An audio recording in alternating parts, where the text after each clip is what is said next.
Okay. Hello. Welcome all my beautiful aviation enthusiast friends. Welcome back to the latest episode of the Airplane Show. Yes, sir. So we're sitting here, it's early o'clock on a Sunday morning here on the east coast of America. And we're gonna do this here. Eighth oh my god, look at that. Wow. God bless YouTube sometimes. My goodness. We are doing a real flight from Frontier Air today. Uh, Not the correct plane, of course, but we're doing a real flight nonetheless. So this flight, it's Frontier Airlines Flight 4876 nonstop from Denver to Cedar Rapids, Michigan. So that's what we're going to be doing here this morning.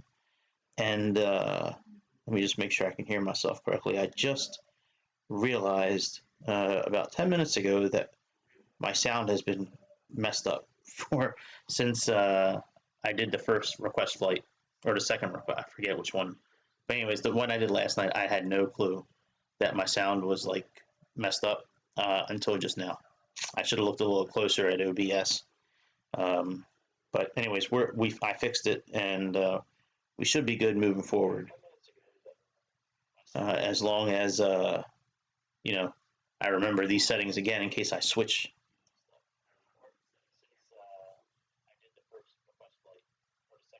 Oh yeah, it's much better now. Yeah, because the other night when I switched how I streamed, I had to switch audio inputs and microphone and all that.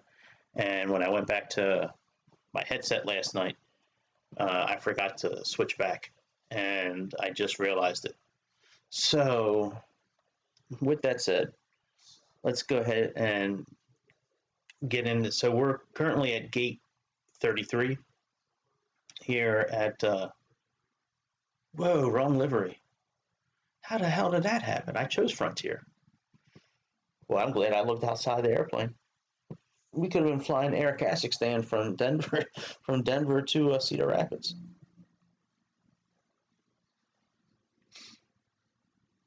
All right, let's Air Kazakhstan. Okay, let's go back to Frontier.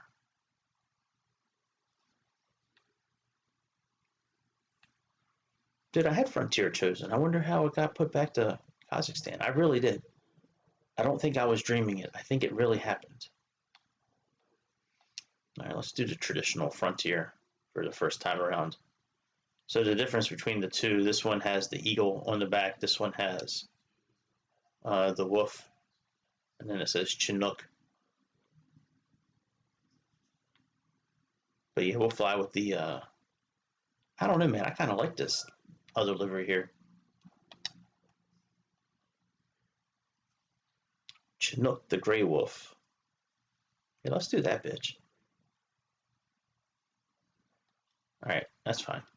I mean, who knows when we're going to fly Frontier again, so let's just do that. Alright, and we are doing gate A36. A30. What happened to 32? Here we go, 32. Now, in real life, it's taken from A33, but there is no A33 on this map here. They have A34, and I don't want to back out on the angle, so we'll just do A32.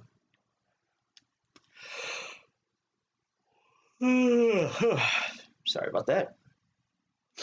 All right, let's fumble our way around until we get some lights put on this airplane. This should be fun. It should be fun finding all the switches, especially the one down center, down on the center console. That one's always difficult for me to find in the dark.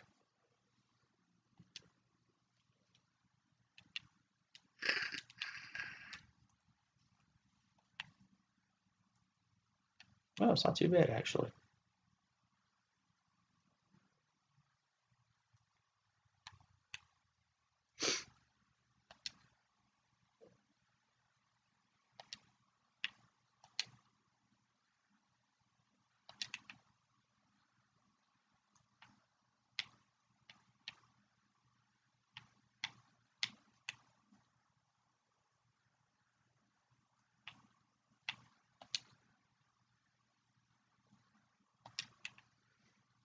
All right, let's get the ground power unit on. Let me make sure we're connected to it. We should be. Yeah, GPU. Okay. So our batteries should be right here.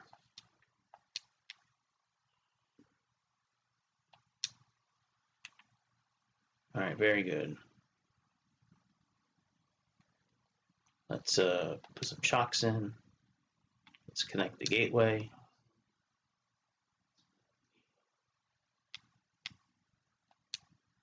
Open that door. And let's turn on some lights down here.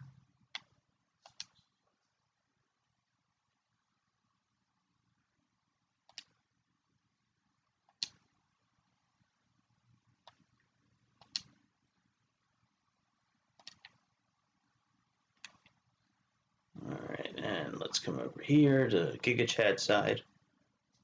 And where's his light switches at? They are around here somewhere.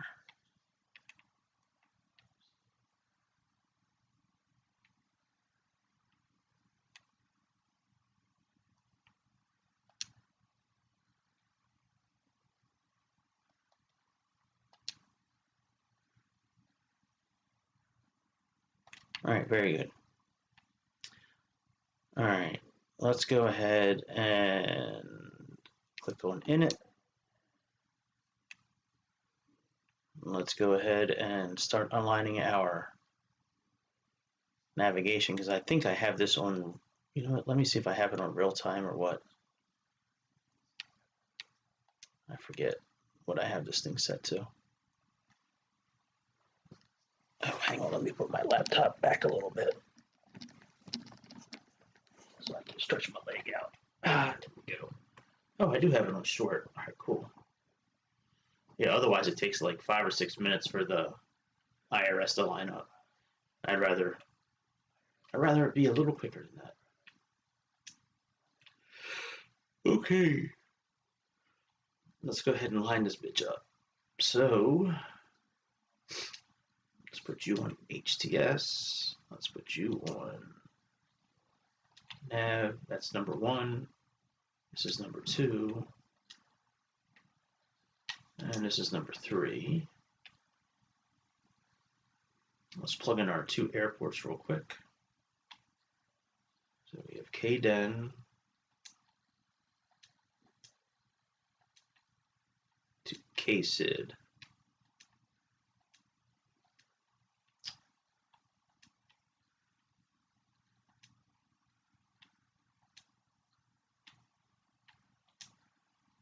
All right, align IRS. Our alternate is O'Hare.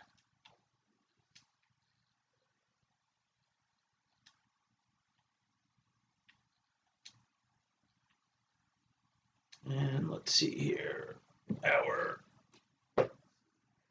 Now I changed the flight number, so when we see the ATC on a little bit later, it should say FFT 4865 instead of HO 123. So we got FFT, I'm sorry, 4876. Sorry about that. 4876. Our cruising altitude today is 37,000 feet.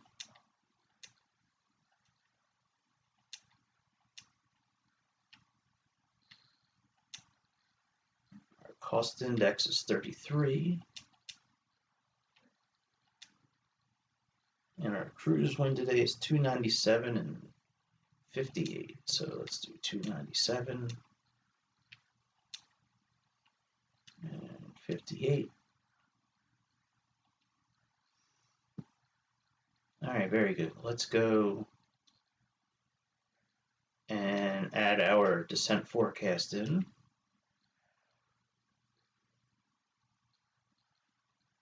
So we'll do 31,000 feet first.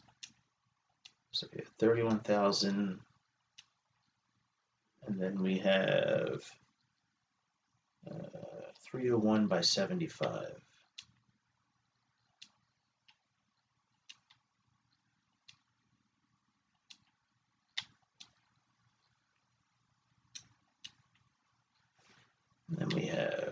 20,000 feet. That's 299 by 48.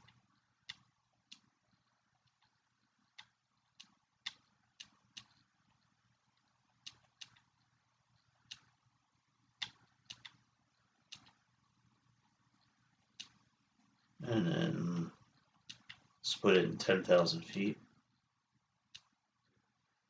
So 10,000 is 310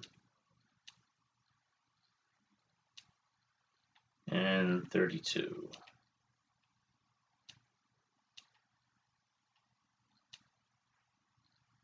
We'll do, before we begin our departure, we'll plug in the info for that. All right, let me see if I can hear any of the airplane right now, because I don't think that's showing up too well. It's loud on my headphones, but let me see how it sounds in real life.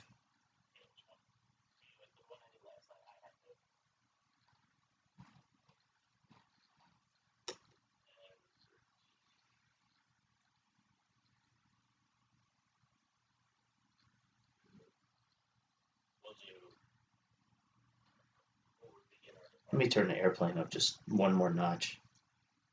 I mean, we can hear it, but let me go to the stream menu real quick.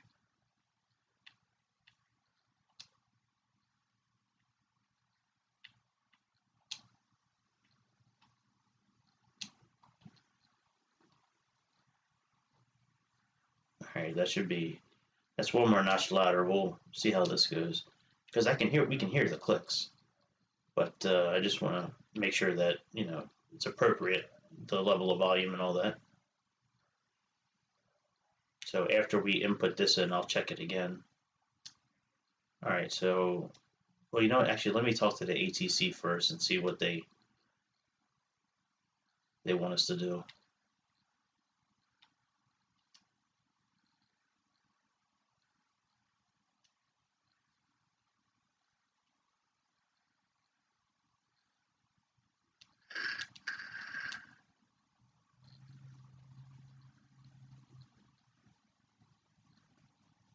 Fuck, I'm trying to use runway 17 left. Shit.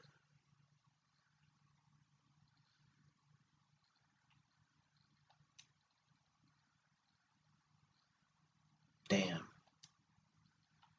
All right. Let me change let me see if I can do runway 25 with this takeoff. Yeah, see, 25 is not used though. They always do this. And now I'm stuck using it. All right, let's do 25.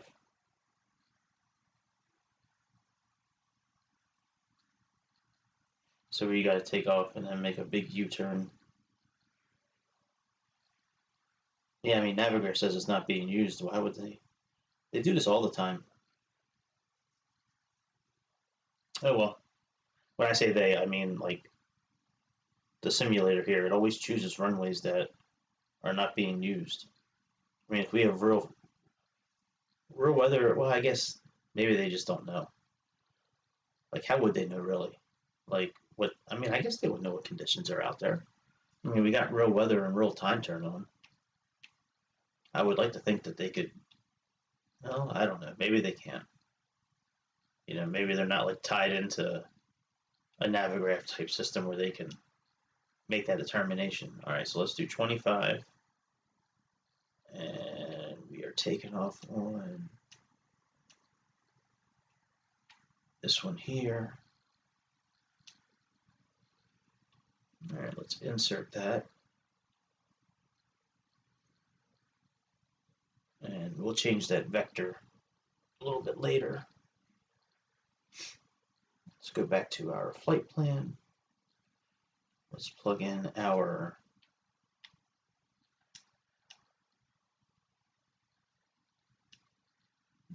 rest of our flight plan. So we have Wyndham, and then from Wyndham we are going to HCT.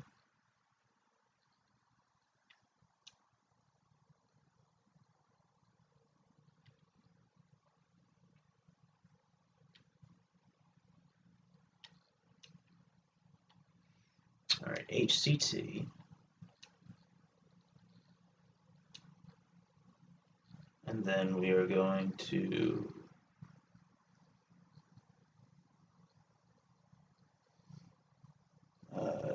DCT.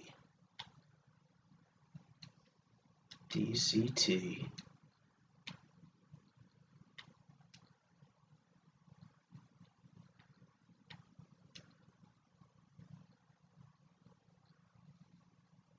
Oh, LNK, sorry.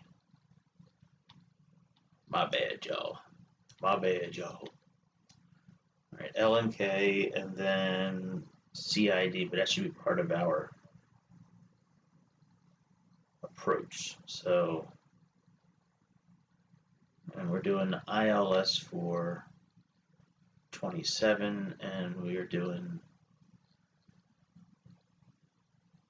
SID transition.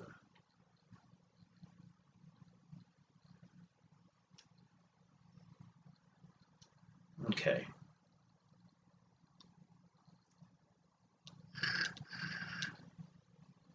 Let's type in CID.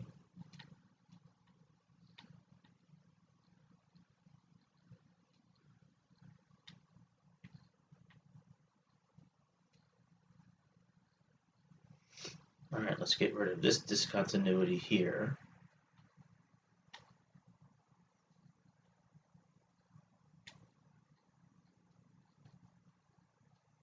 And let's get rid of Denver to Uni 5. So let's get rid of, oh, we got to get rid of the vector first. Let's get rid of the vectors. And then let's get rid of the discontinuity.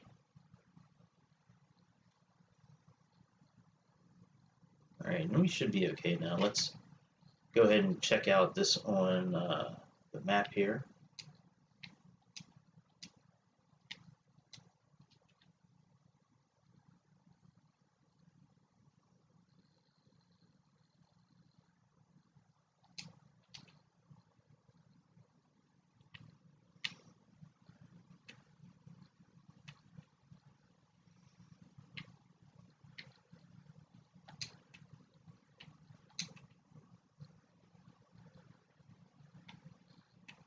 All right, let's click on this arrow here.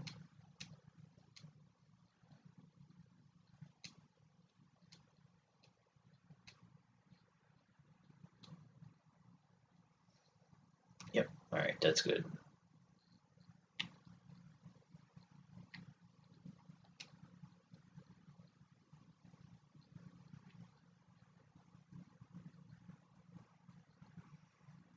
All right, we can put you back on map. We'll put you on that one there. All right, let's plug in our infos here.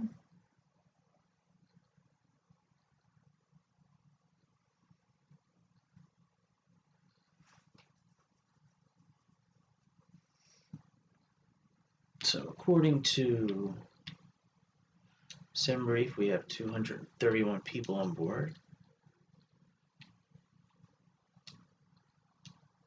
So 231.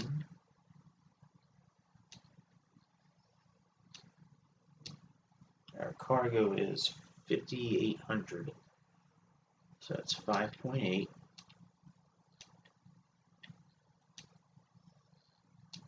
And the fuel we have today, our fuel block is 12.4.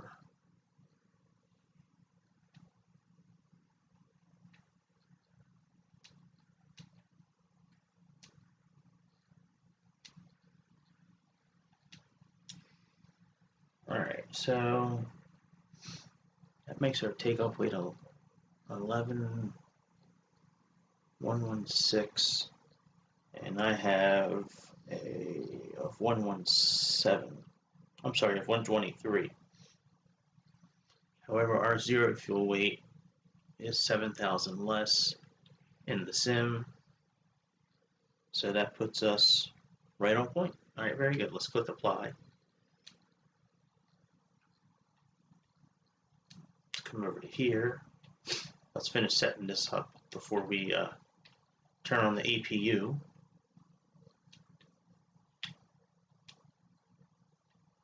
Let's refresh the METAR. All right, and our weight is 116.8. So let's do 116.8. And let's calculate that. Shit, I think I'm gonna have to put my glasses on, man. A little tough to see this in the morning here. All right, let's get rid of the gateway so we can turn off, so we can turn on the APU. I mean, we can turn on the APU before that, but it doesn't show up on the display. So now that everything is closed up here, when we turn on the APU now, it should show up down here. So let's go ahead and let's turn this on. Let's put the galley lights on. And let's put the master oxygen on. Let's go ahead and turn on the APU. Let's put on the that fuel tank there.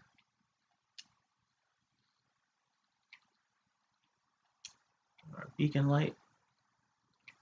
Let's click start. And let's click bleed.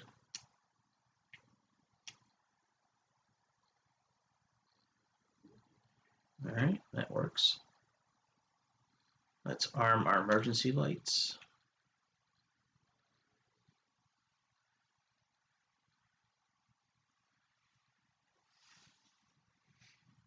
Now, once the APU generator comes on and bleeds good, we'll disconnect from the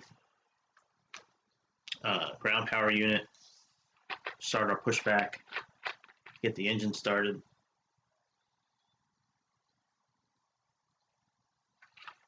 Oh, you know what we forgot to do? Shit, man. It is early in the morning. I forgot to do this. Let's go to back to init. We never set our weights and shit up. Let's go to next page. So our fuel block is 12.4.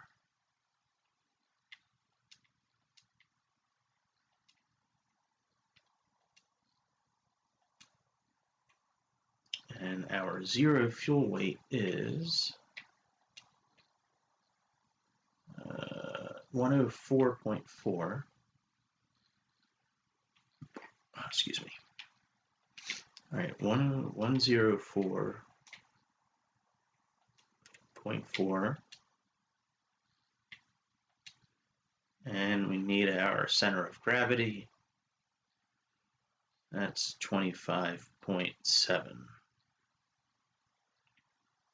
So we got 25.7.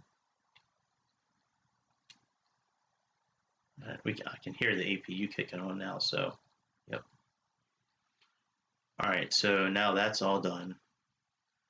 Let's go to takeoff and approach. Let's put our V speeds in here. We'll adjust the trim when we get closer to takeoff. So we have 139. Oh, 138, 138. Okay. The V2 speed, once we adjust it on the glare shield, this will adjust to whatever number we plug in. All right, so 138. We don't need to mess with approach right now. We can do that later. All right, so that's all done. Let's go ahead and turn on our avionics. So these 6 switches here, ATS, yaw dampeners, and pitch, only turn these on after the IRS is aligned. Do not do it before. If you do it before, your plane's not gonna operate properly. It's not going to have the right navigation, or some of these features may not work altogether. All right, let's set our decision height at -5.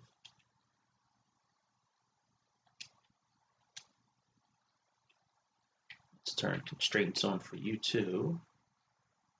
All right, our V2 speed is going to be 180.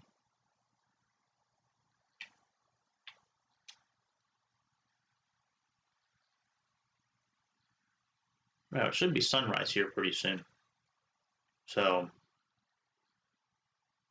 now we have no constraints with this takeoff, I believe. Let me look at the chart real quick. I don't think there's any altitude constraints at all. So if that's the case, we're just going to plug in. Yeah, we need to get over 6,000 feet before we make our turn.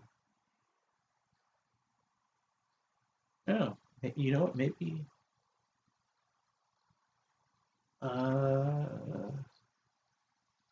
Yeah, we do. We have to be no higher than 12,000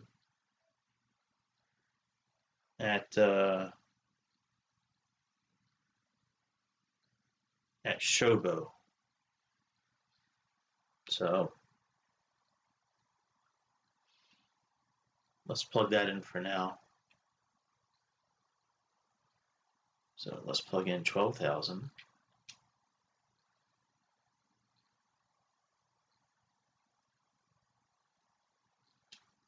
And the heading of our runway is 271, so let's plug this in.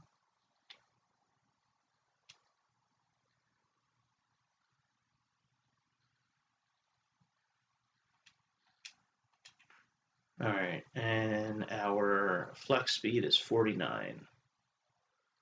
Well, flex temperature at least is 49.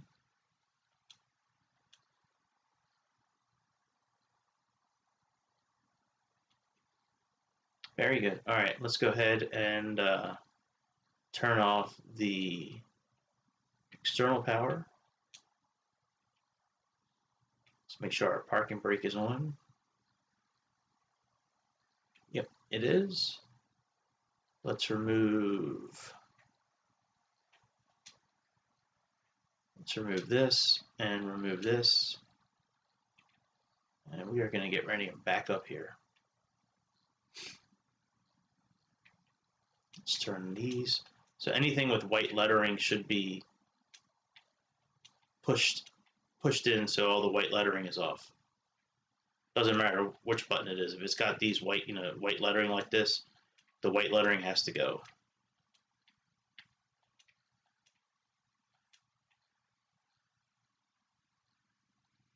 That's blue lettering. All right, very good. So let's go ahead and start our pushback here.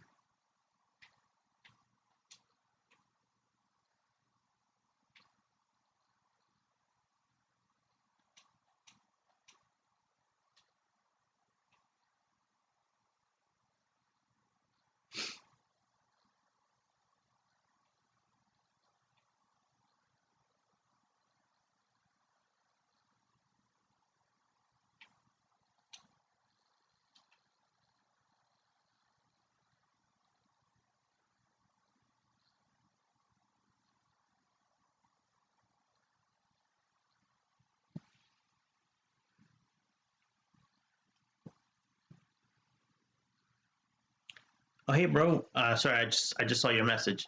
We are leaving Denver International Airport, and we're flying to Cedar Rapids, Michigan. I'm sorry, Cedar Rapids, Iowa. So I haven't done a Frontier flight before, and I saw this one early in the morning, so that's what we're doing. We're getting ready to leave from Denver, and then we're going to fly to Iowa.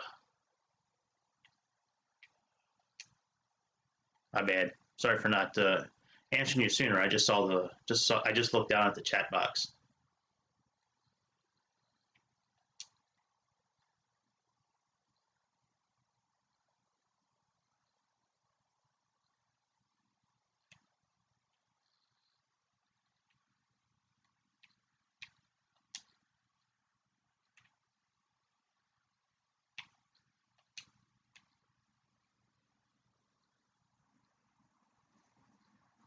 All right, let's make sure this is on.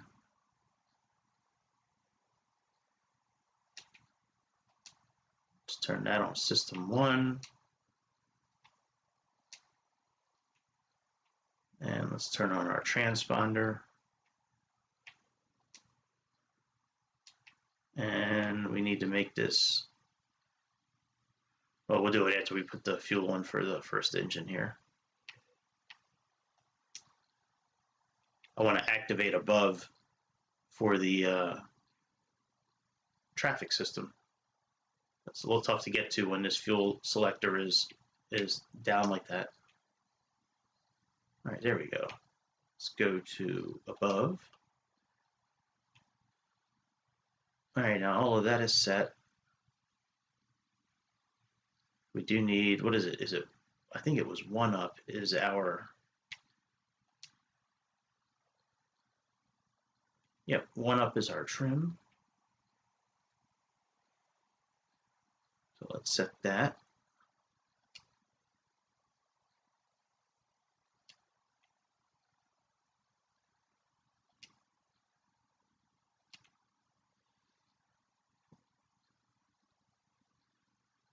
Let's look at our METAR again, see if that needs to be updated.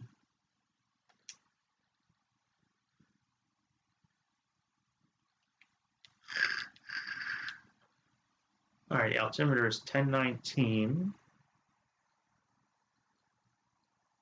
Oh, you know what? Now they're using runway 25. I wonder if Microsoft Simulator had the inside scoop on what was going on in Denver. That's crazy that we got the correct runway. All right, 3010.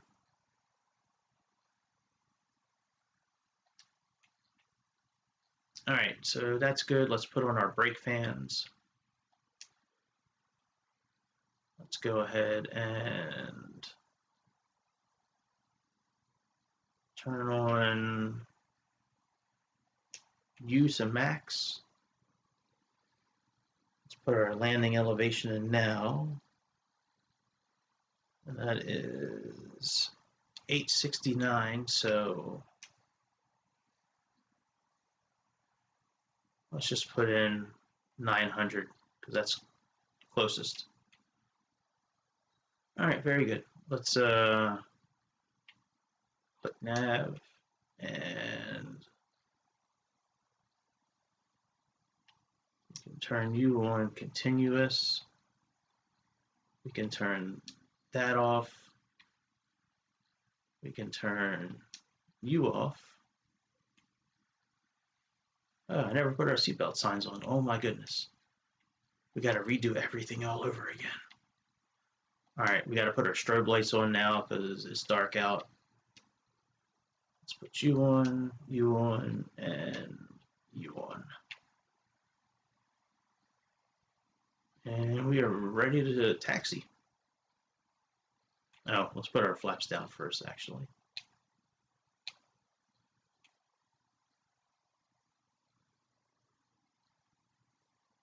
And after the flaps move, let's release our parking brake and take a test here.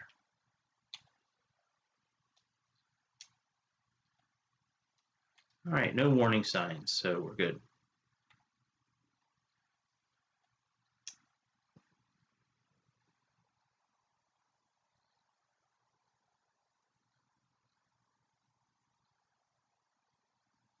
Fly to A320. Well, I just did a couple A320 videos the last few days, and the A320 is a good plane. It's just it's not very interactive inside the cockpit. So, but yeah, I mean, this one's free also. This one comes with the simulator. You know, the standard edition of Microsoft Flight Simulator comes with this plane. Doesn't come with this livery. I think I spent like $5 on the livery package that came with all the liveries, but yeah, I just did an A320 flight yesterday and then like a couple of days before that as well.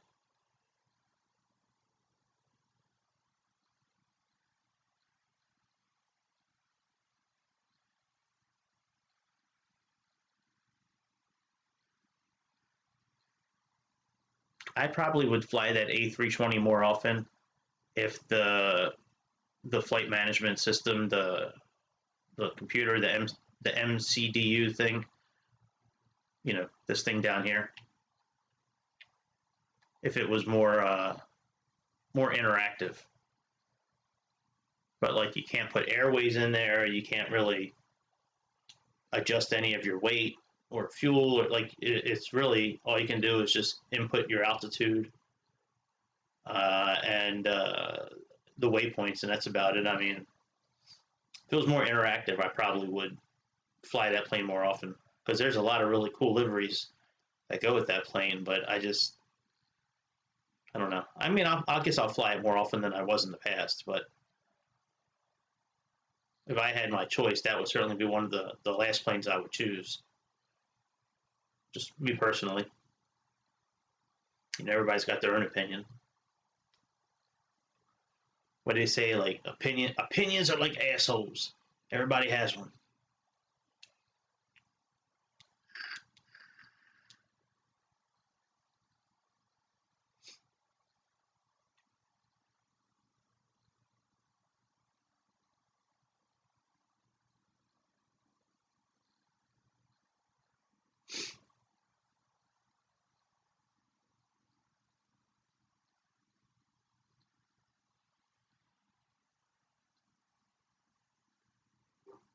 Yeah, there's a lot of free planes in this game.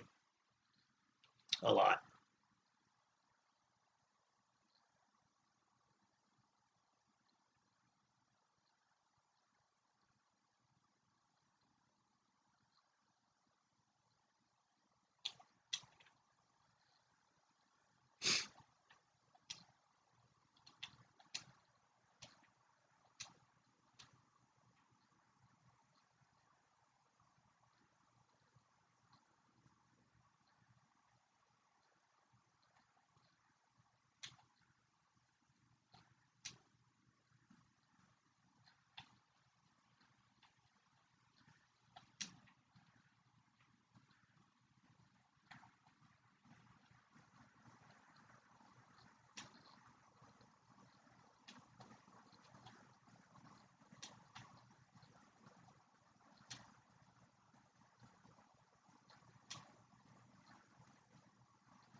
Let's go, baby.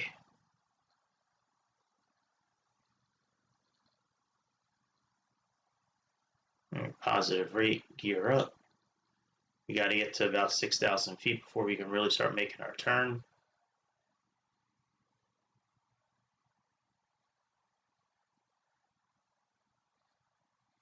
There we go.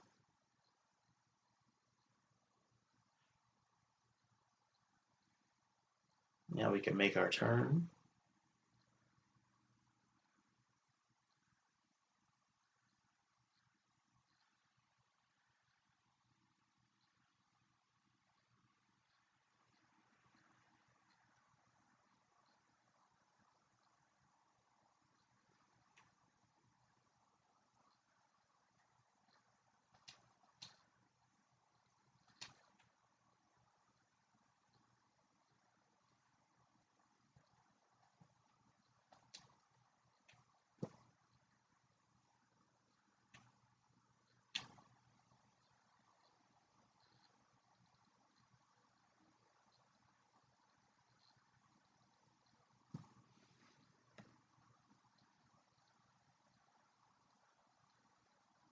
Yeah, you know what? I never know how loud to.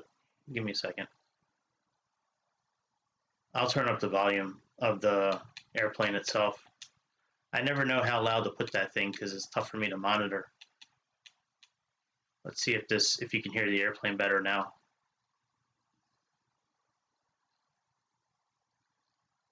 Let me know if that helped a little bit.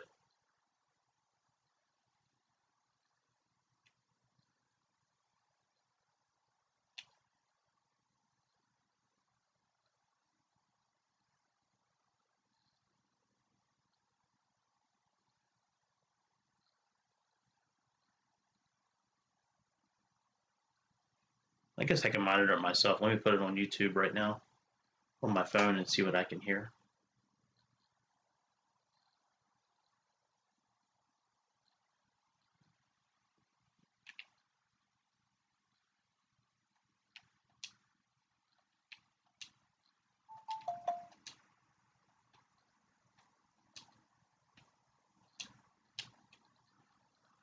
Oh, shut up.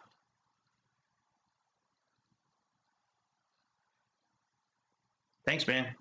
Appreciate it. Yeah, I never know how loud because I'm using my headphones and it sounds okay in my headphones, but like I know if I have like everything up too loud, then my voice won't come across clearly, and then like captions won't pick up and all that. So let's see how it sounds now. Let me go live.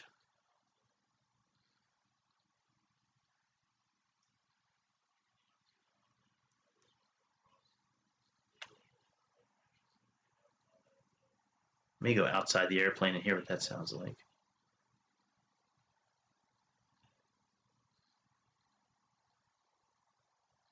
Let's see here.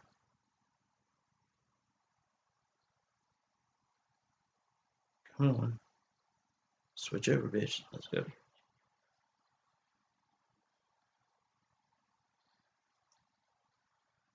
Yeah, I still can't. You know what? I really can't hear it either. That's weird. I wonder why that is. Let me try to change something here on the settings. Maybe it's a problem with OBS. I think I have it fixed now. I think I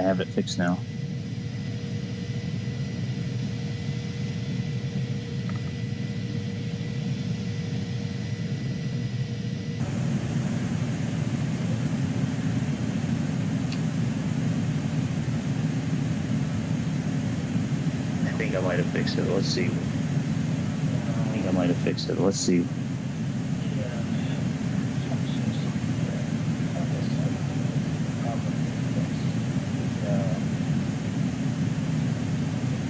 Yep, now I can hear. Now we can hear it. Now we can hear it.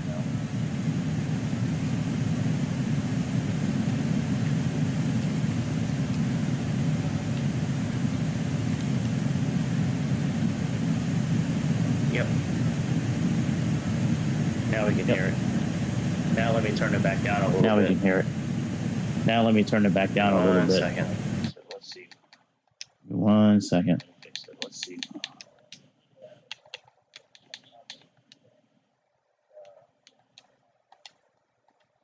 Okay. There we go. Now we should be good. There we go. Now we should be good. I don't know why that setting. My bad, guys. I don't know why that setting.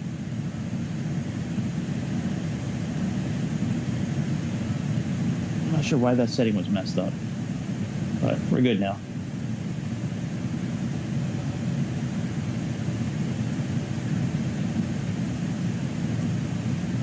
Yeah, so the way I have to stream, so I like using my headphones to do this because the microphone quality is much better than like my laptop. But in order for me to do it from Xbox, I have to go to Twitch first. And then I use OBS to capture Twitch and then throw that to YouTube. And somehow the mic was, the sound, the microphone, internal mic that picks up the desktop audio, somehow that was muted. I don't know how that was muted. But we should be good now. go, Spacey. Welcome, bro. Or broette. Whatever you identify as. Welcome. Brohim. We gotta switch over to standard pressure swing.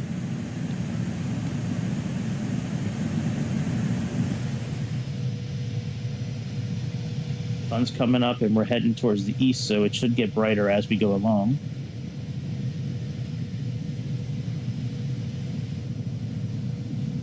Yeah, I had to switch my the way I capture everything. I had to switch it the other day because Twitch wasn't working as a streaming platform, so I used the capture card, and I guess I just never switched back like the audio and all that kind of settings.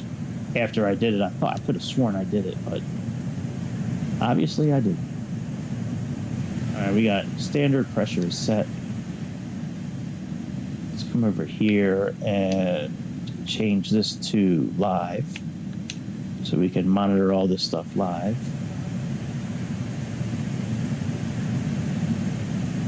We are pretty much set right now. There's not much else to do at this point. We just gotta sit back and chill. Hop off at 37,000 feet. And then we'll descend, not too far in the future. It's not too long of a flight. Good. Yeah, I figure most people that check out my channel are guys. I would think. I haven't met too many women in my life that like, airplane simulators.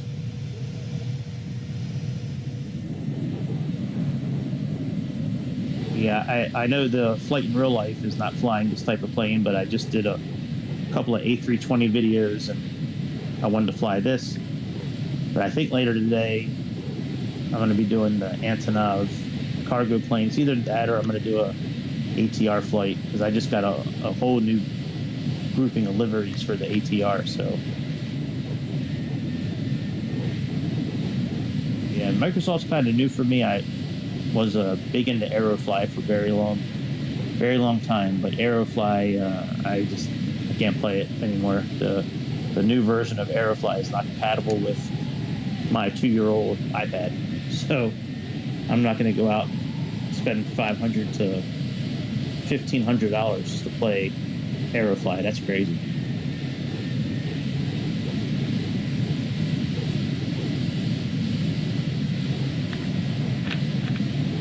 Yeah, Aerofly, very fun simulator for a long time, but with the gaming pass from Xbox, I mean, that gaming pass, you can play this simulator on your phone now. You can play it on a tablet. I mean, it's crazy, like the mobility of Microsoft Flight Simulator now compared to what it was in the past. If you have a decent Wi-Fi connection or a decent data connection, and about $15 a month, you can play this simulator here anywhere you want.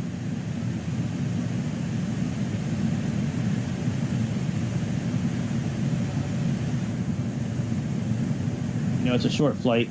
I don't think there's going to be too much in the way of snacks today, but they should be around soon. I'm not sure where they are, but we got a few Karens in the back there, and our co-pilot's a Giga Chad, so you might not get anything, to be honest. But yeah, they should be around with the drinks and the peanuts and some snacks here coming up.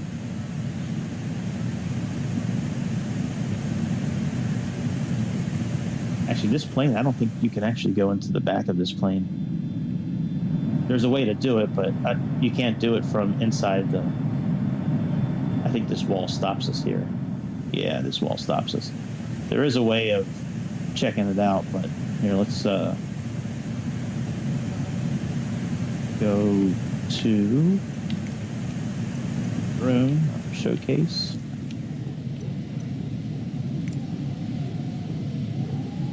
All right, let's go inside the airplane. There we go. Here's all the passengers. You can see wheels. cargo. And I don't see any peoples. Yeah, I'm sorry, man.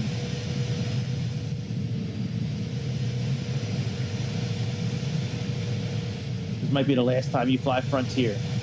Maybe the next airplane you get on, maybe they'll serve you some food. I'm hungry too, and I'm the pilot. I would love to have something to eat right now.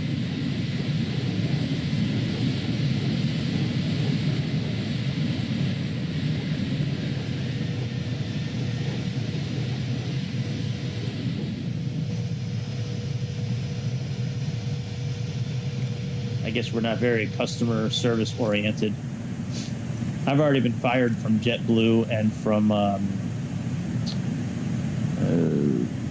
was the other airline? And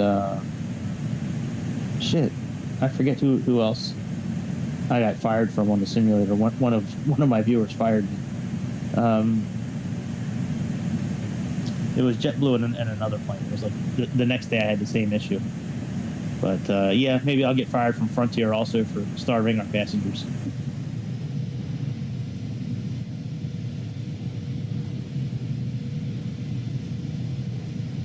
Yeah, go ahead and press it. It'll make the rest of the trip really short. Then I can go back to sleep. No problem. You can push whatever buttons you want.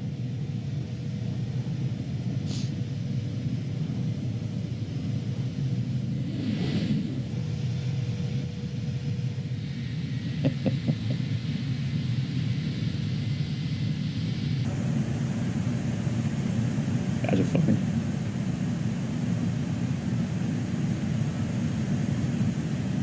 I don't think there's a big red button inside the cockpit. I've looked for those before. I haven't found them too often. Every once in a while there'll be a red button, but oh, here's a red button. Well, that's actually a switch. A flap to flip up.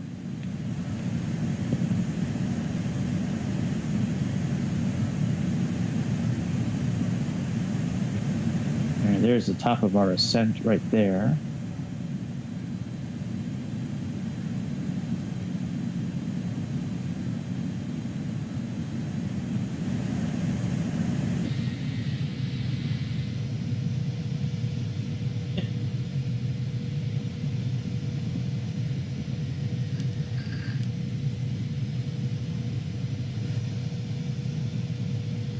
When we get up to cruising altitude, I'll increase the speed of the sim a little bit to make the whole flight a little bit quicker. Really only go 2 times speed in this plane comfortably.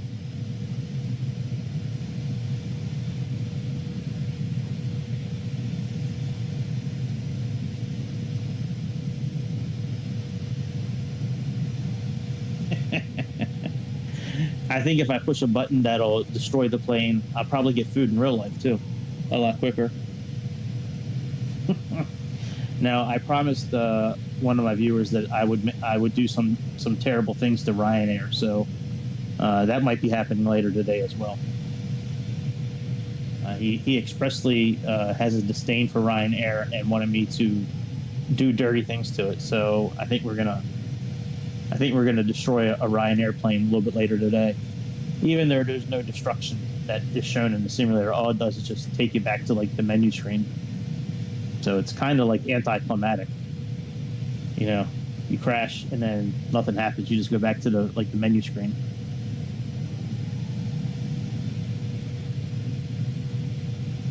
Yeah, Ryanair's in for some trouble later today, that's for sure.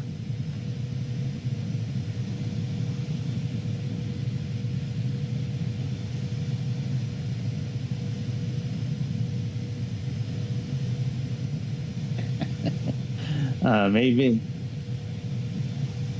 I don't know if me destroying a Ryanair flight is going to do anything more detrimental to them. They are kind of in enough trouble as it is.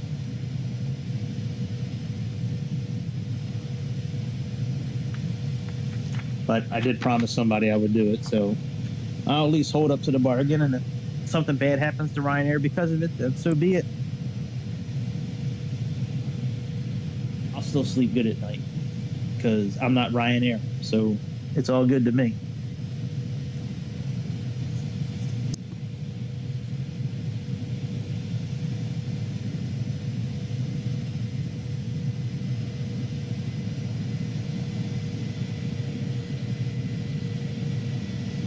Yeah, I like Jet 2.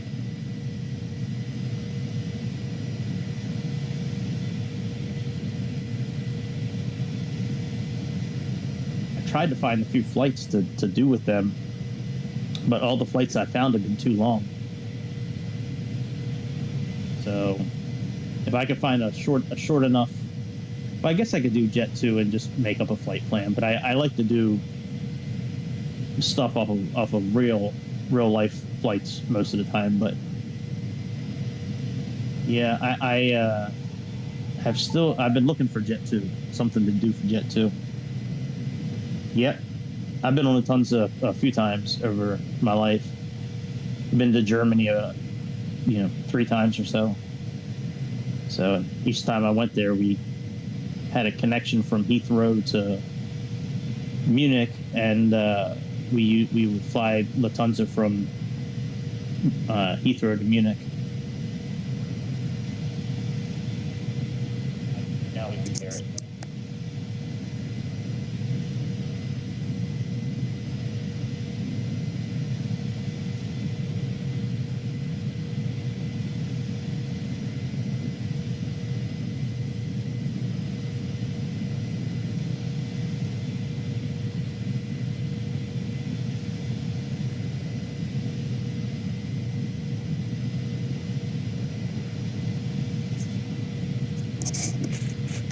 Yeah, 3 hours. That's a long flight.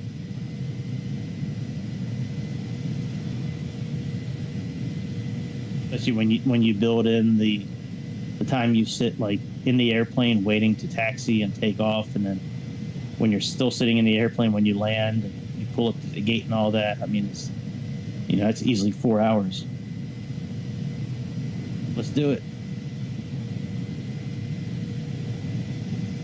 You can hitch a ride on one of Elon Musk's SpaceX rockets. Where I think Virgin Air, I think they're putting together some sort of plane that's going to be like, it's going to cruise like in outer space. Hey man, let's go to Jupiter. Let's go see if it exists in real life. Just how big that red spot is. All right, how long do I have until top of descent? Not a terrible long time. Let's go ahead and do one thing real quick with the volume.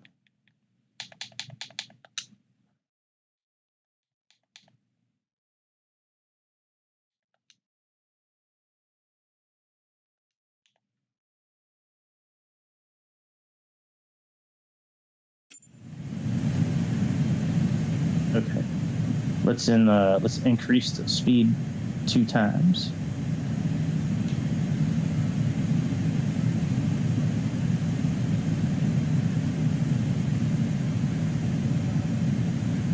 All right, we're now in sweet.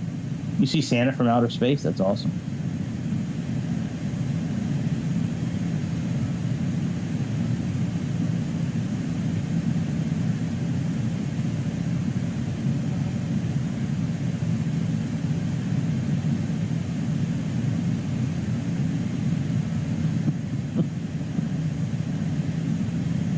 Guys are funny.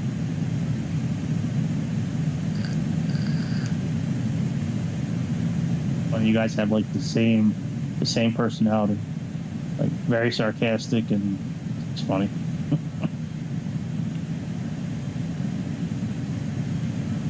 I see Santa's old fat ass from space too.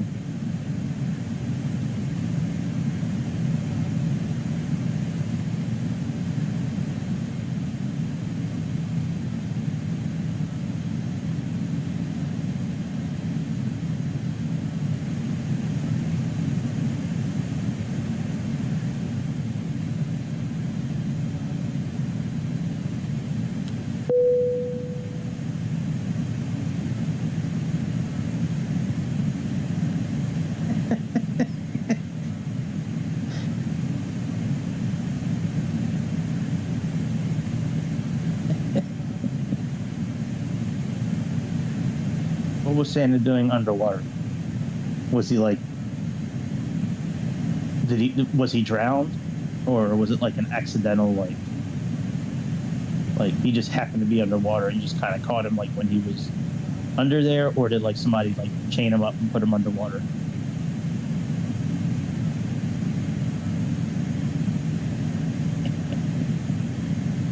It's funny.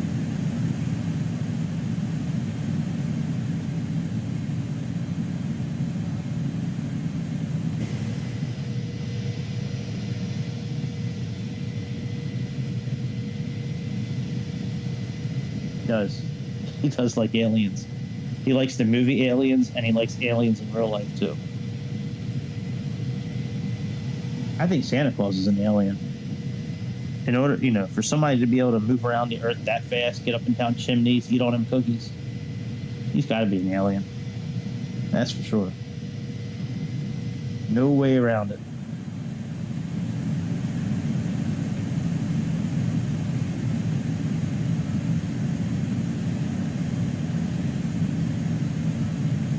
Maybe one of those chest-bursting aliens will pop out of his chest like from the movie.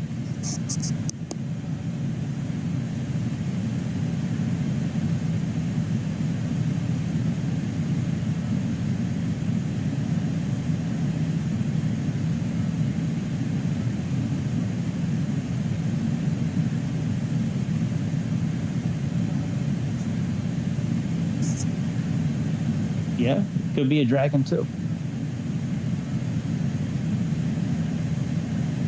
I think a dragon would have a tougher time getting up and down those chimneys, but he could get up and down chimneys if they were, on fire. Being a dragon, fire won't hurt him, I would think.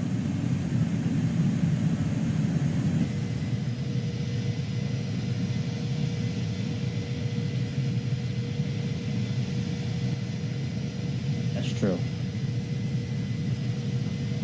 I don't know if we're mocking him or if we're just having a discussion. Like, none of us are like saying ho ho ho like in any kind of weird way, or making fun of his wife, or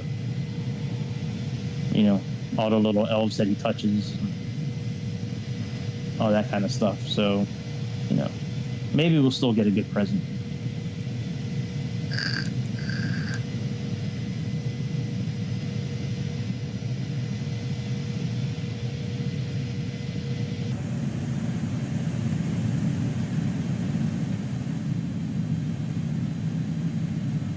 $317, and we got about 36,000 feet to get to the ground, so that's 35 times 3 is 108 miles, so we're going to need probably 125 miles to get down to our altitude of 1,600 feet, I believe. 2,700 feet, sorry. 2,700 feet. So, yeah, we'll need like 120 miles roughly.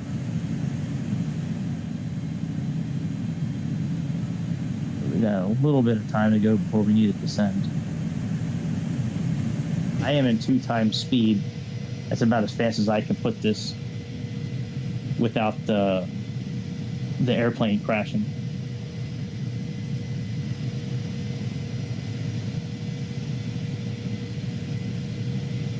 True. That is a good reason why we have central heating. That's true. I don't know if I would like to be the one responsible for burning Santa alive. I don't think I'd be able to make friends after that. I think it would be a little difficult to hold a job and have friends if you're the one that's responsible for, lighting Santa Claus on fire. Roasting Santa Claus.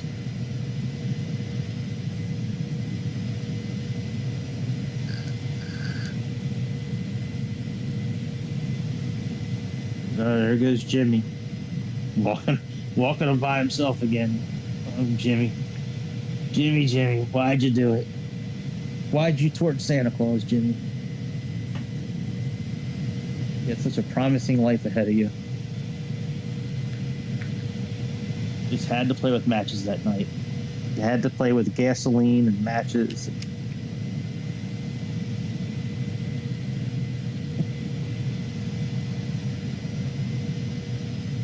I wonder if all those elves would need to go like on the unemployment, like if they would get like unemployment benefits, like some sort of severance package. What would all those elves do afterwards? Where would they work?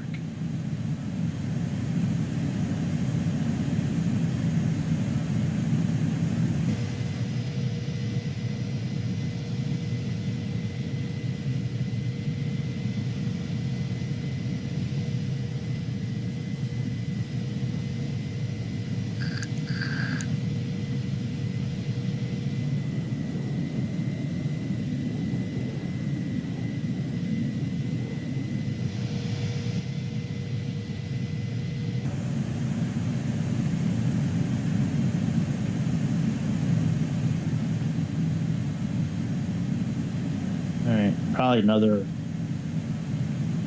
I would think maybe 80 to 90 miles before we begin our descent.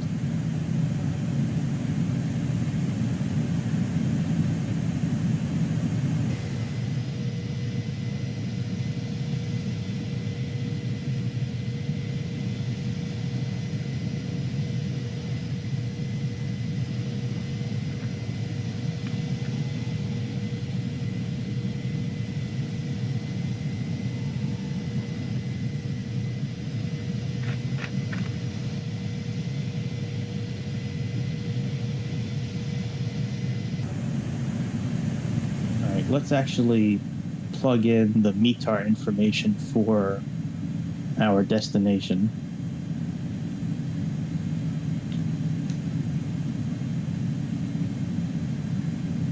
It'll be a 260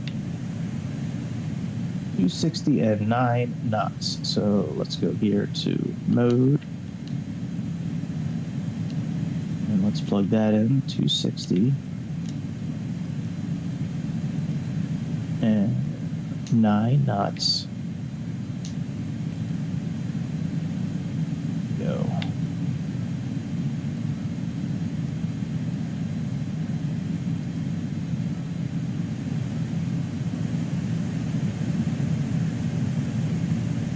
All right, so there's our top of descent. Once that comes to about 30 miles, we'll take ourselves out of the speed increased mode.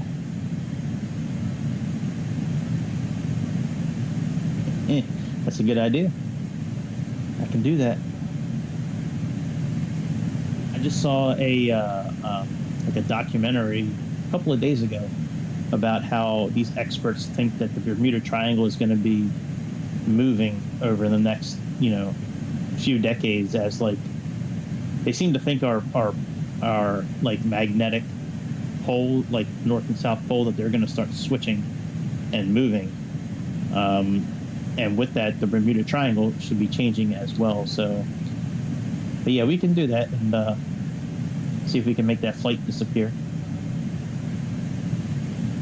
Absolutely. All right, let's just, since there's no step down we need to do today, we don't need to get to 25,000 feet and 20,000, we can just plug in our actual capture point for the glide scope today. So that's 2,700. There's no arrival to follow. It's just here to the airport. Then we go past the airport for a little bit, make a big U-turn, and then line up for the landing. That's done. We're heading 67-ish.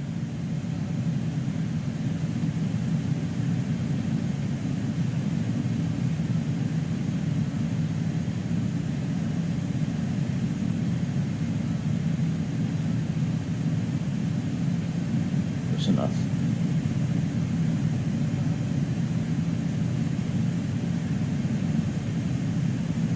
How far out are we? 117. Yeah, let's start our descent. So So let's do this and do profile.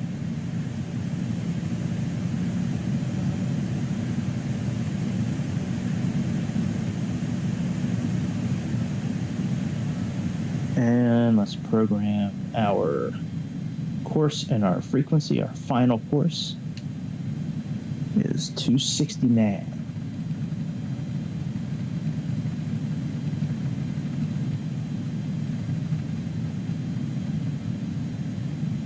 And the frequency is 111.3.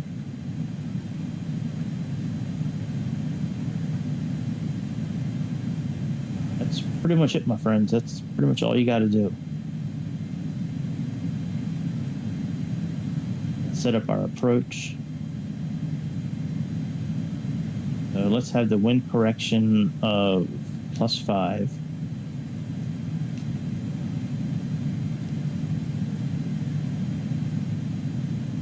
And let's see here, 3040. All right, and our decision altitude today is 200.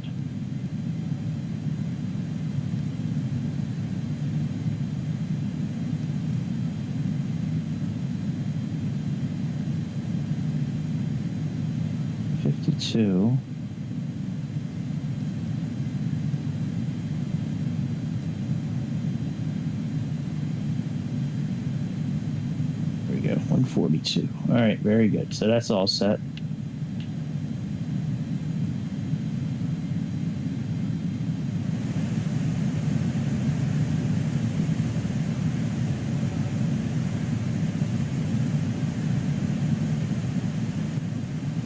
All right, let's not do profile mode. Let's do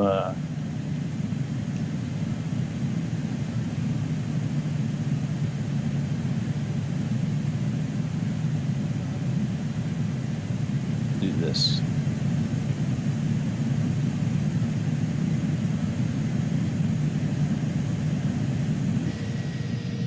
There's no real profile for it to follow, so because we don't have any arrival information because there's no arrival charts for this airport.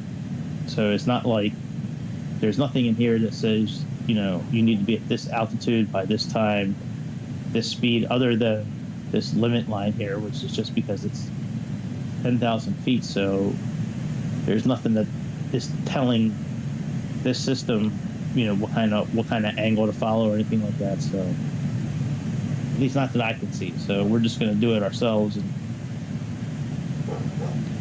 put ourselves in VS mode here. Still the auto throttle on. Once we get lower than 30,000 feet, we can then take ourselves out of Mach and put ourselves back in speed.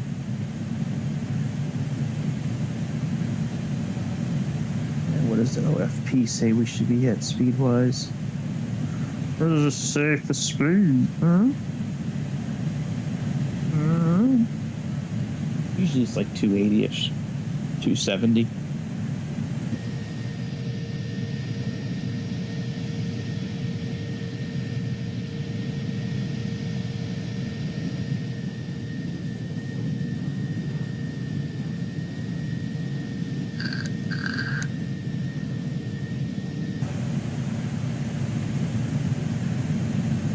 We're 83 miles away and still 27,000 feet kind of above where we need to be, so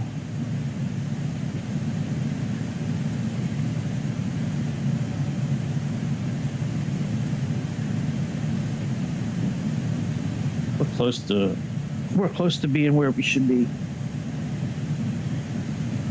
We should probably be at this altitude. We should be about 10 more miles farther out than where we actually are, but it is what it is.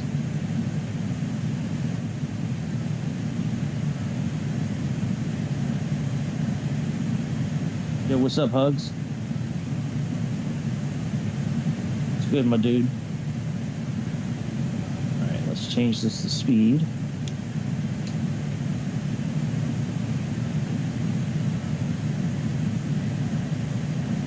Let's change this to 280.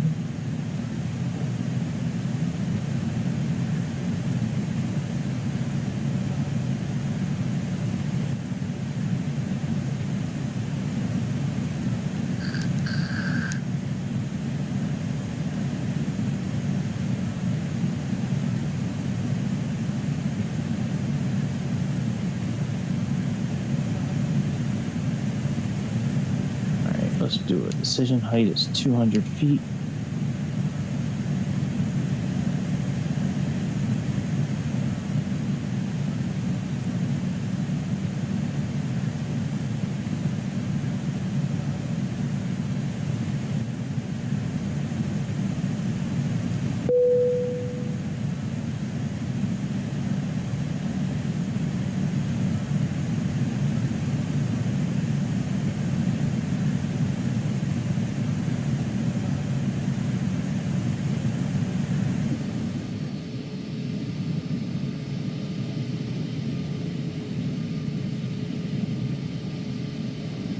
So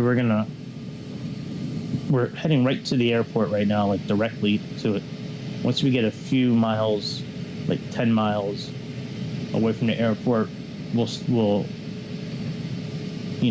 go a little bit more east, southeast, go past it, go about 15, 20 miles past the airport, then make a big U-turn, line up with the localizer, capture the glide scope, and then we're going to do our best to get them soft buttery touchdown. Soft and buttery.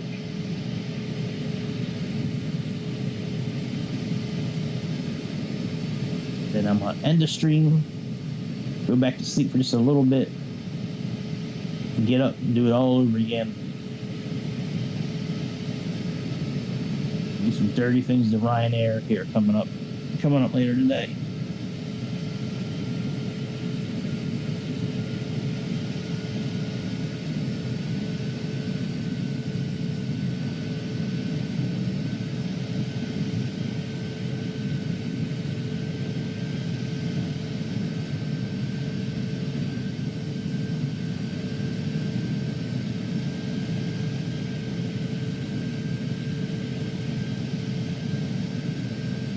I think it does have the F-22.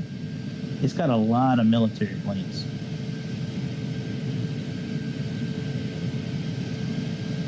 It just came out with a new F-14 Tomcat the other day. But yeah, I mean, it's got pretty much any military plane you can think of. This thing has. It's got a tremendous catalog of not only like the C-130 type plane, but it's got tons of fighter jets. Probably 40 or 50 of them, I think, somewhere in that area.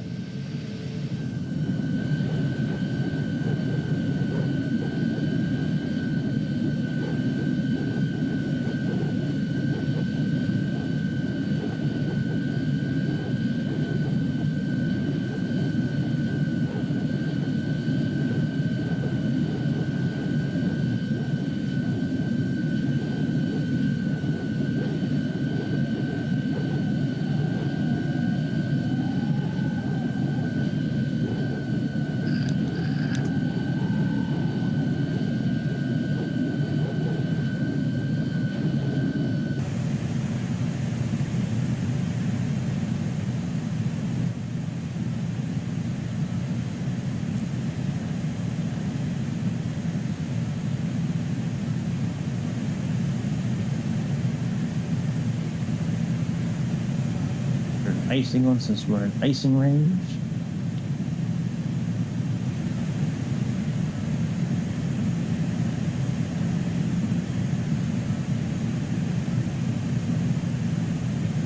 And about 40 miles ahead.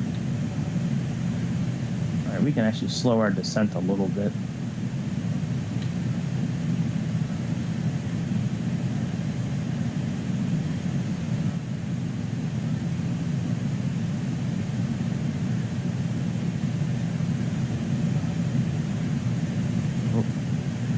We need to get to an altitude of about 3,000 feet. So we don't need 40 miles to do that. Plus, we don't need to be right at 3,000 feet by the time we get to the airport. We just need to be at 3,000 feet. After we make that U-turn, we need to be at like 3,000 feet. We can actually slow this up a little bit, which will actually help us decrease our speed as well, when we need to.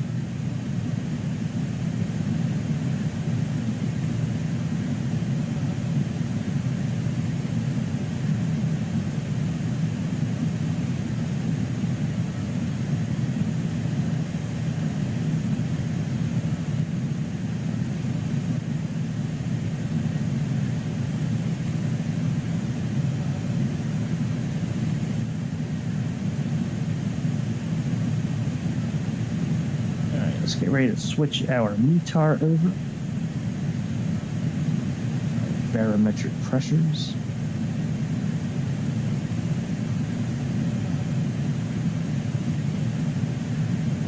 So I'm showing 30.12 right now. According to Navigraph, we're at 30.12, and that's as of a half an hour ago.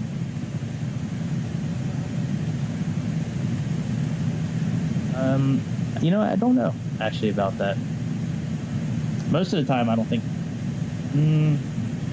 I don't know. I'm sure they have it in some fighter jets.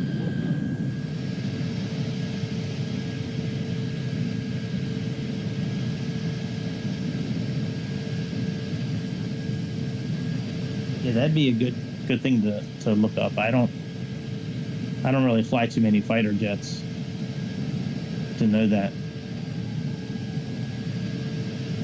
I know helicopters do. But as far as jets, I don't know.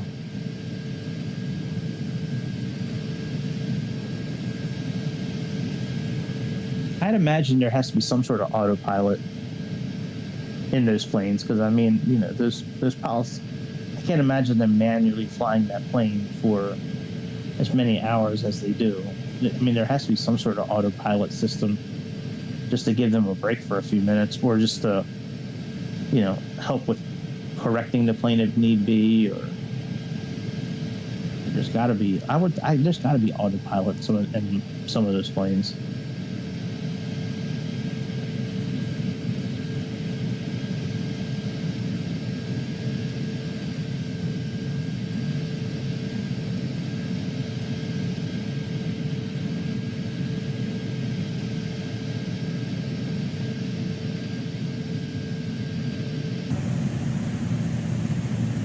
We are about 20 miles out, and we're at about 15,000 feet. That's good. Let's tune this down to 250.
All right.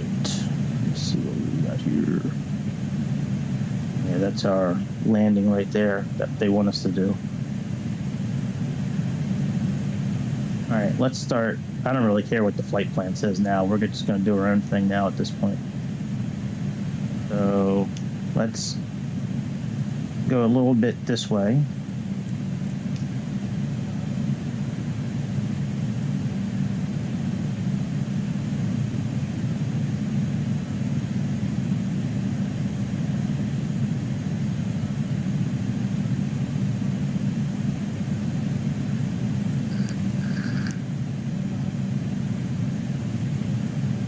Change this to ILS.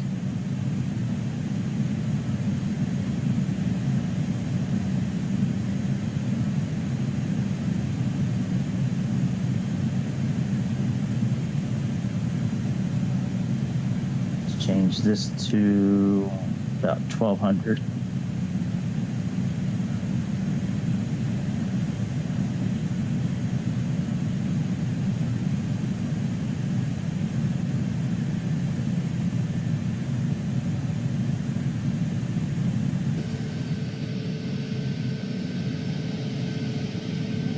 I think that's our airport right here. Eastern Iowa Airport.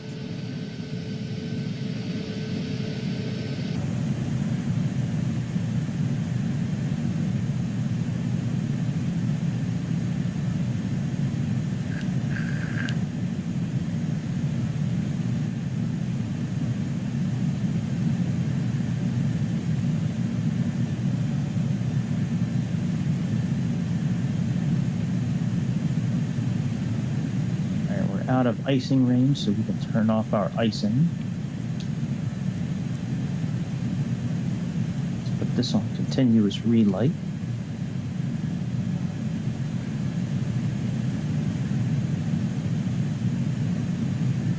We got the brakes chosen.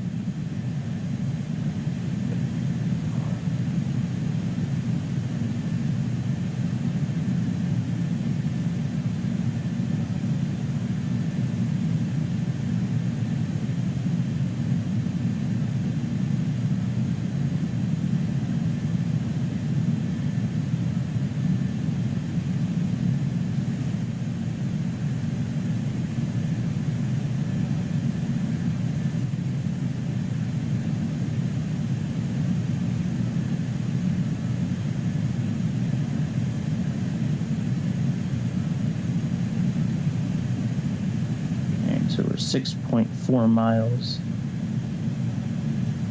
So our glide scope is now active.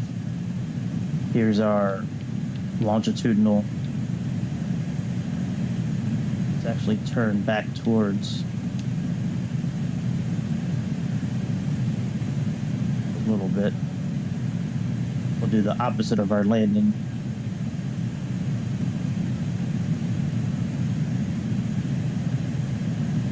And let's see here. 2,700 feet is the number.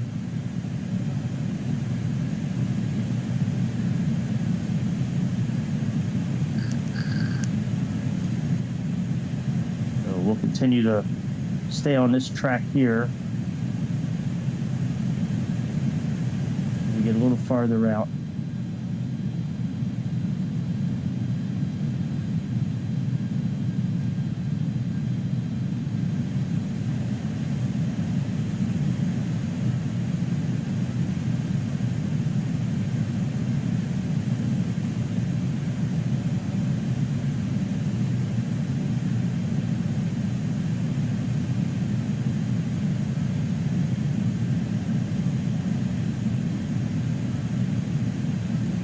Let's slow down to 230.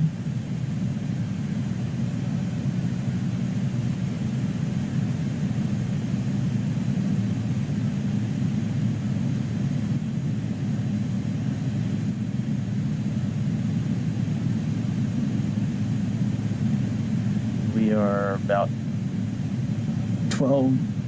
13 miles out of the airport.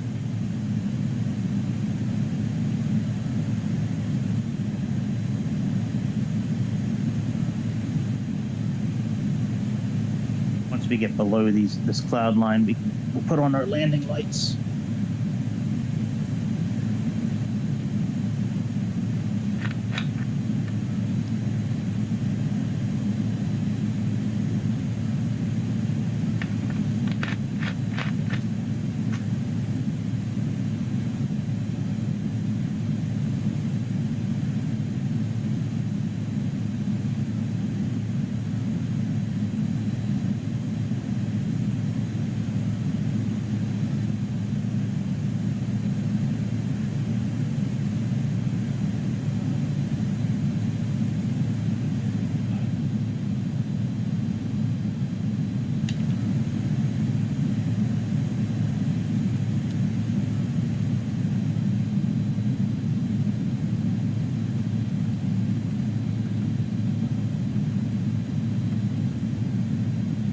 We're going farther out, let's keep track of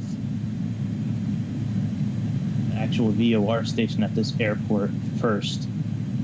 And then once we get back on track with that, then we can go ahead and line up with, oh, it is 269. Then we can go ahead and keep track, then we can activate the ILS again. Pretty soon we're going to lose the ILS frequency because we're getting kind of far away. But that's all part of this particular landing, so. All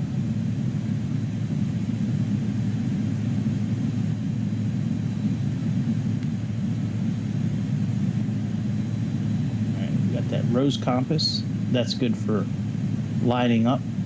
And you know what, we could probably start. All right, let's put this back at 1,000.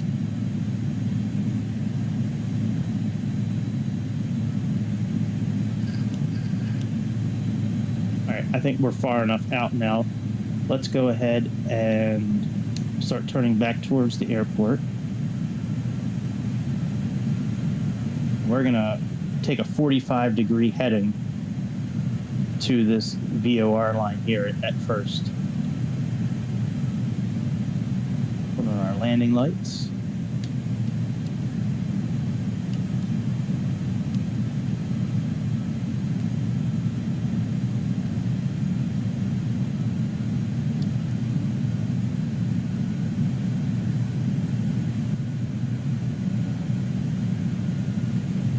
Oh, wow. We're pretty much right on top of the VOR. All right, let's click localizer.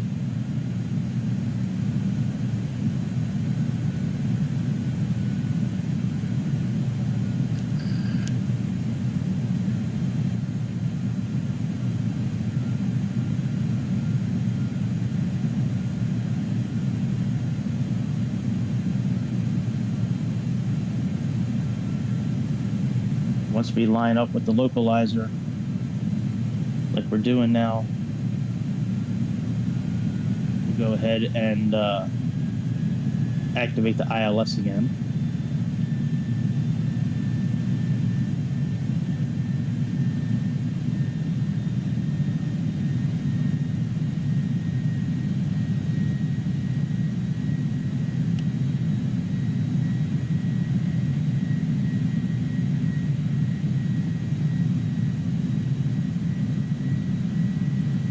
Flaps 1.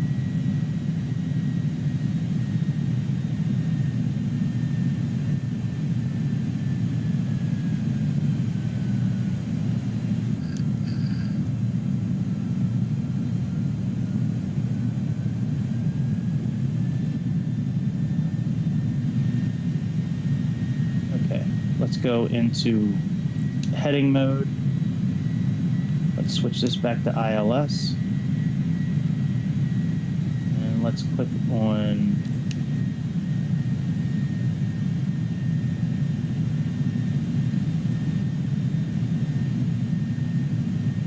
I'm so far off. I might have had the wrong course plugged in. That's right, we got plenty of time to pick it up.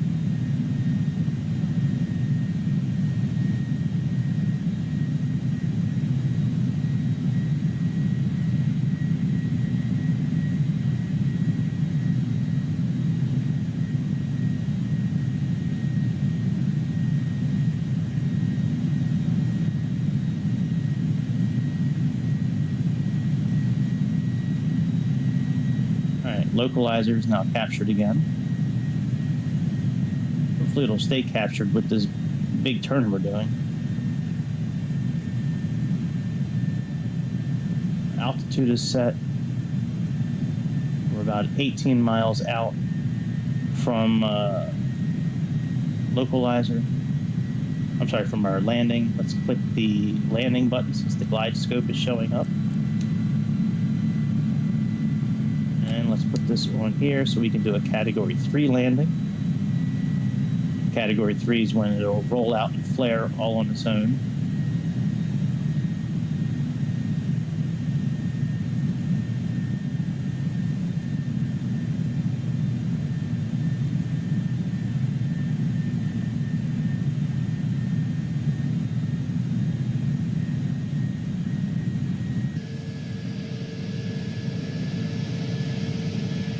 We're a little low for where we should be probably, but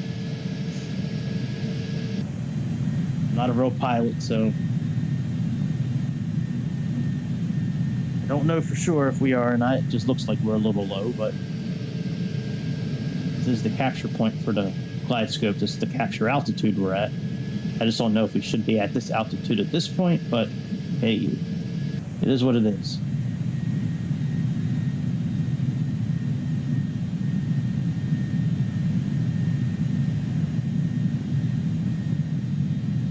Arm our speed brake.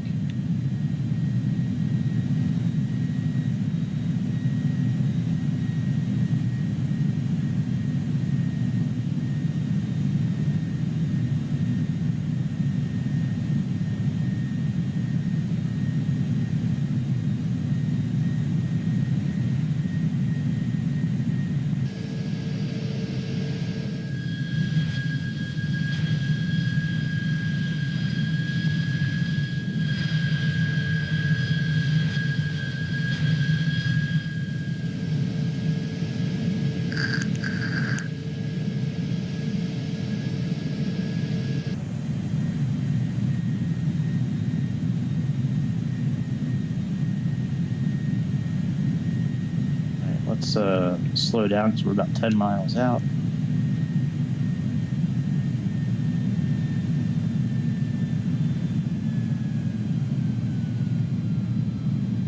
We're supposed to be at 141.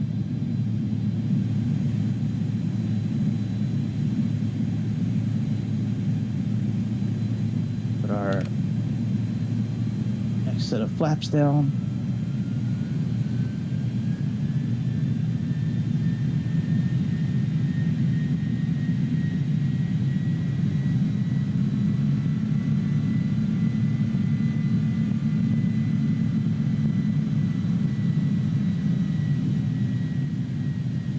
Icing range again, so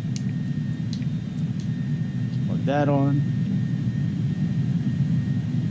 Wide scope is coming down, which means we're really close.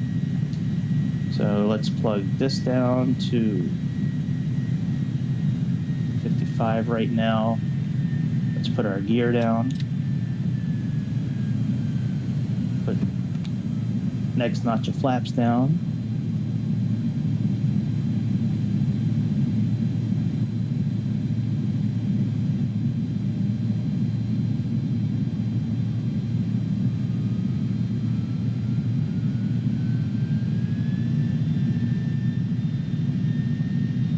Set this for 146. Sorry, 145. It's 5 knots over the VAP, so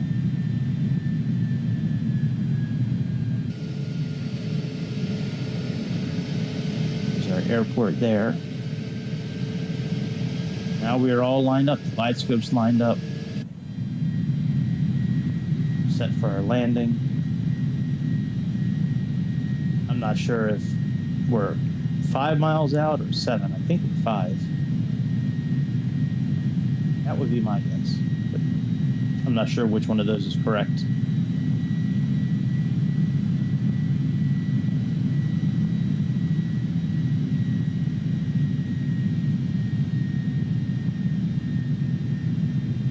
Yeah, that's good. I would wear 2 seatbelts just to be safe. Like, if there's an empty seat next to you, put it on that one as well.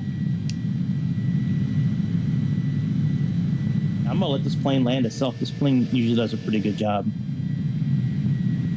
Let's actually set this. Oh, it is on go around. Very good. I was gonna set the TMS system there for go around, but it's already on go around.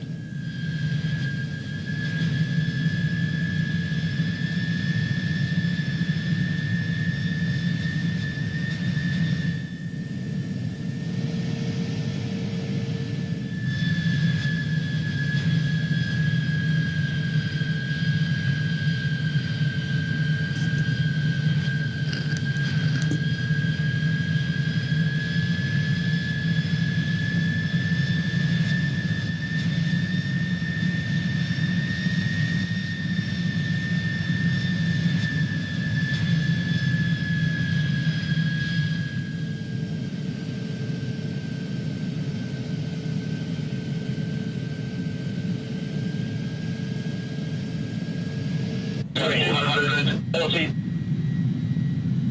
30, 20, 10, 5.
Let's see if my man with the sticks is here.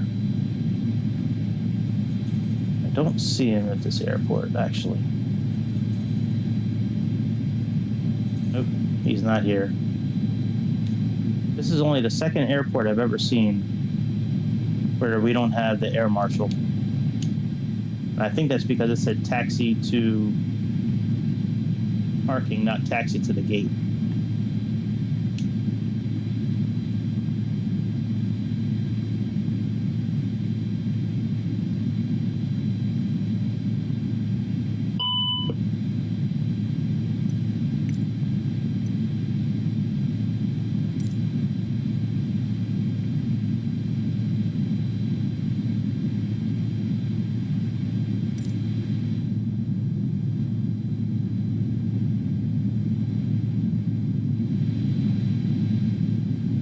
Thank you, my friend. I appreciate it. We're getting ready to sign off here. I just want to get these stairs connected. Then I'm going to turn this off so I can go get some breakfast. Go do a couple of things, and then I'll be back a little bit later today with something else. Good chance it'll be the Antonov cargo plane. I haven't flown that in a while, so I'm pretty sure that's what I'm going to be doing. But I need to charge my headphones, get some breakfast, do a few things, and then I'll be back a little bit later today, for sure.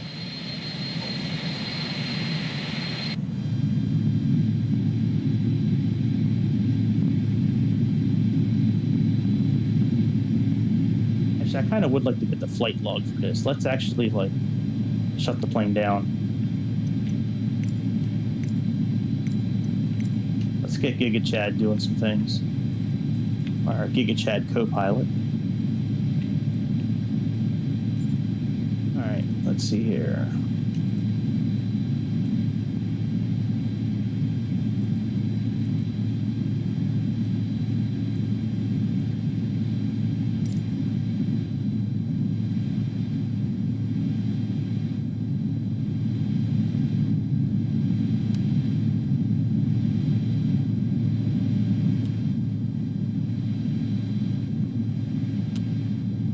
It's really strange. Like, let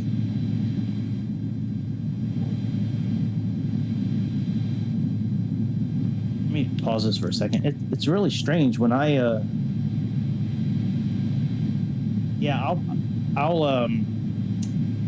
I will put on my page, you know, when I'm going to go up, well, like what time I'll go up next. It'll, you know, be East Coast time, but it's strange. Like when you start the plane and you do the checklist to start the plane, if you do evaluation, it doesn't do all this stuff by, like, on its own. But these landing checklists, for some reason, when you do evaluation, instead of it just telling you, like, what to do, it actually, like, moves the buttons for you. It's kind of strange. I'm okay with it. I mean, like, I just find it really strange that it does that. What's up, Jeff? Caught us at the very end. I'm just shutting everything down so I can get the flight log.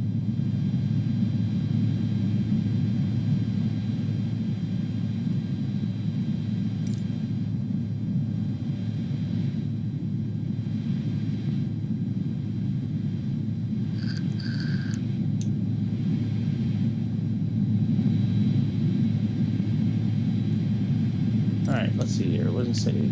Slash tractor responder is done. Weather we can turn off.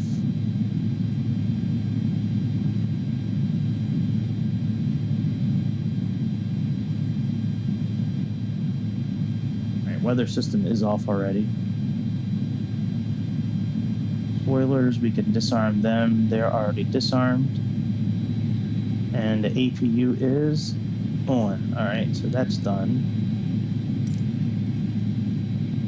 All right, nose light off. Parking brake is on. APU bleed. Turn that on. Engine and fuel levers, let's turn them off.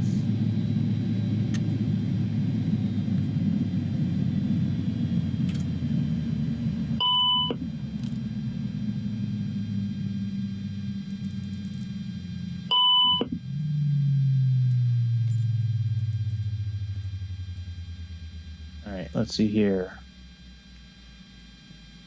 Beacon light off. Belt sign off. All right, fuel pumps off.